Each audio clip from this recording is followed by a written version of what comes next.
साथ मीनाक्षी भी लगातार जुड़ी हुई हैं और सुरेखा भी मेरे साथ लगातार बनी हुई हैं, जो कि इसरो से हमें अपडेट देंगे। मीनाक्षी, तो लाइव ट्रैकर इस वक्त आप देख ही रहे हैं और साथ ही जो टाइम का काउंटडाउन है वो आप देख रहे हैं। 6 घंटे से भी कम का वक्त बाकी है इस वक्त।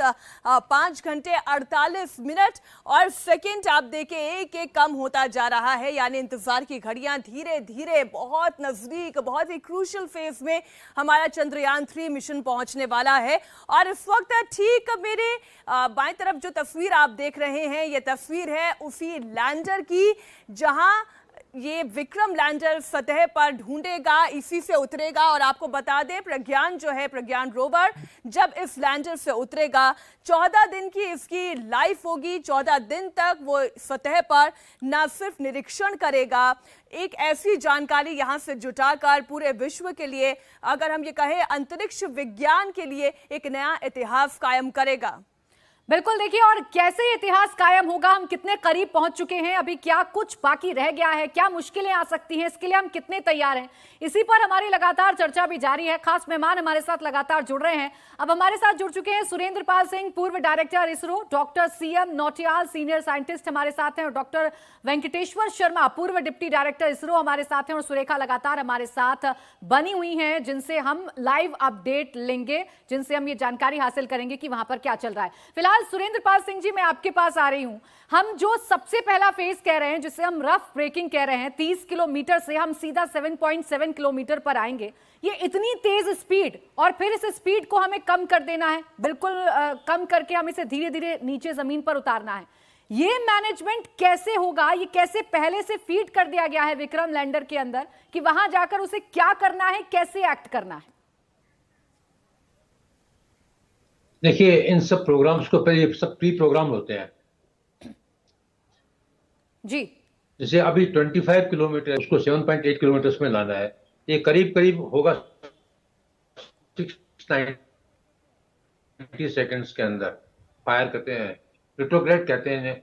तो अभी तो क्या है कि जो जिस डायरेक्शन में जाएंगे, जिससे उसकी वेलोसिटी कम हो जाएगी, तो वेलोसिटी अभी जो है 25 किलोमीटर पर, वो करीब करीब 6000 और किलोमीटर पर सेकंड है, और उसको करीब करीब ले आएंगे 10 किलोमीटर पर।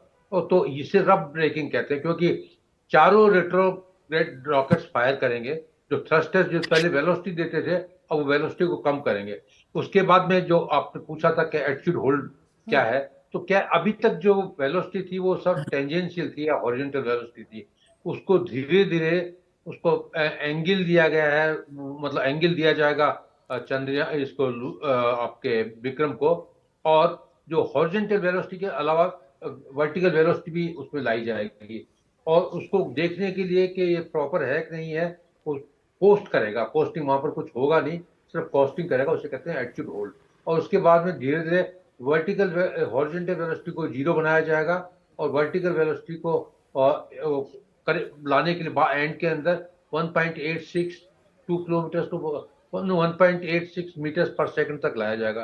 तो उसमें वो कहता है फाइन ब्रेकिंग जी, बिल्कुल। तो उसमें इन सब मैन्यूवर्स को ऐड करना है जी। और एक बात मैं और बता दूं आपको, किसी 10 सेकंड के अंदर लेजर्स हैं और आपके और भी जितने भी सेंसर्स हैं, उनको कैलिब्रेट किया जाएगा स्टार सेंसर से। स्टार सेंसर क्या होता है? एब्सोल्यूट सेंसर होता है, उससे कैलिब्रेट किया जाता है। अभी तक के जितने हैं वो ऑटोमेटिक चल रहा था, इनको फाइन कैलिब्रेशन करेंगे आफ्टर फाइन ब्रेकिंग, जिससे कि लैंडिंग में हमें पूरी सुविधा हो। जी सर, आपने डॉक्टर CM नौटियाल भी हमारे साथ की जुड़े बात हुए की, जो हैं। सबसे महत्वपूर्ण हिस्सा है इस पूरे मिशन का, अगर हम समझाएं। चंद्रयान 2 मिशन से इसको कंपेयर करें पाल साहब, तो ये जो पिछली बार हम इसी जगह पर जब फाइन ब्रेकिंग फेज में हम थे, तब हमने कम्युनिकेशन लूज कर दिया था। तो इस बार ऐसी क्या तैयारियां की गई है, ऐसा क्या एडिशन हमारे इस मॉड्यूल में है जिससे हम ये सुनिश्चित कर पाएं कि इस बार वो फेज हम आसानी से और सफलतापूर्वक पूरा कर लेंगे? देखिए, उसका वो हम नहीं कह सकते कि वो फाइन ब्रेकिंग में था, कि उसमें थ्रस्टर्स ओवरऑल थ्रस्ट काफी था, तो उस और एटीट्यूड उसका चेंज हो गया, इसीलिए इसमें एटीट्यूड होल्डिंग किया गया है। और फाइन ब्रेकिंग उसमें नहीं था, फाइन ब्रेकिंग नया इंट्रोड्यूस किया गया है इसके अंदर। सो और जो कैलिब्रेशन है सेंसर्स का, वो भी उसमें नहीं था, इसमें कैलिब्रेशन किया 10 सेकंड का कैलिब्रेशन किया गया है, और साथ में उस टाइम में हम थ्रस्ट को कंट्रोल नहीं कर पा रहे थे, जिससे हम कहते हैं स्लोइंग।